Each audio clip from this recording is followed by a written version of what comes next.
గాల్లో పరిగెత్తే రైలు అద్భుతం సృష్టించిన చైనా శాస్త్రవేత్తలు. సాంకేతికను అందిపుచ్చుకోవడంలో ముందుండే చైనా సరికొత్త ఆవిష్కరణలు చేస్తూ ప్రపంచాన్ని ఆశ్చర్యపరుస్తుంది. గత కొన్నేళ్లుగా హైస్పీడ్ రైలు నెట్వర్క్పై పనిచేస్తూ అద్భుతం సృష్టిస్తున్న బీజింగ్ తాజాగా ప్రపంచంలోనే అత్యంత వేగవంతమైన మ్యాగ్వెన్ రైలును పరీక్షించింది. ఈ పరీక్షలో టన్ను బరువున్న రైలు కేవలం 2 సెకండ్లోనే 0 నుంచి 700 కిలోమీటర్ల గరిష్ట వేగాన్ని అందుకుంది. 400 మీటర్ల మ్యాగ్లిన్ ట్రాక్పై ఈ పరీక్ష జరిగింది. రైలు సురక్షితంగా ఆగిందని శాస్త్రవేత్తలు చెప్పారు. మ్యాగ్నెటిక్ లివిటేషన్ టెక్నాలజీతో దీన్ని రూపొందించినట్లు China national university of defence technology వెల్లడించింది.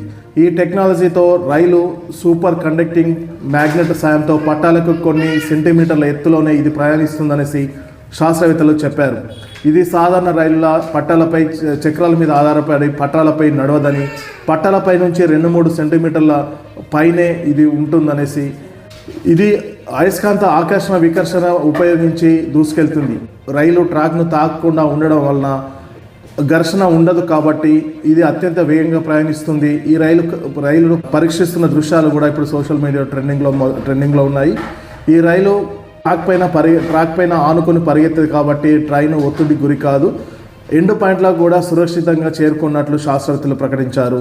ఈ రైలు ప్రయోగించిన వీడియో ఇప్పుడు నెట్లో వైరల్ అవుతూ వస్తుంది. కంటికి కనిపించినంత వేగంతో ఇది దూసుకెళ్లడంతో సీసీటీవీ ఫుటేజ్ల దృశ్యాలు కూడా స్పష్టంగా కనబడలేదు. ప్రపంచంలోనే అద్భుతం సృష్టిస్తున్న చైనా మరొక ముందడుగు వేసిందని చెప్పుకోవచ్చు. High speed network, bullet train, hybrid ట్రైన్స్తో ప్రపంచంలో ముందున్న చైనా మరొక ముందడుగు వేసి 0 to 700 కిలోమీటర్స్ ఓన్లీ 2 సెకండ్స్లోనే రీచ్ అయ్యేలా దీన్ని అభివృద్ధి పరిచారు. దీన్ని ఇంకా పరీక్షలు ఇంకా టెస్టింగ్ దశలోనే ఉంది. ఫుల్ ఫ్లెడ్జ్గా దీన్ని ఇంకా ఇంప్లిమెంటేషన్ చేయలేదనేసి శాస్త్రవేత్తలు చెప్తున్నారు.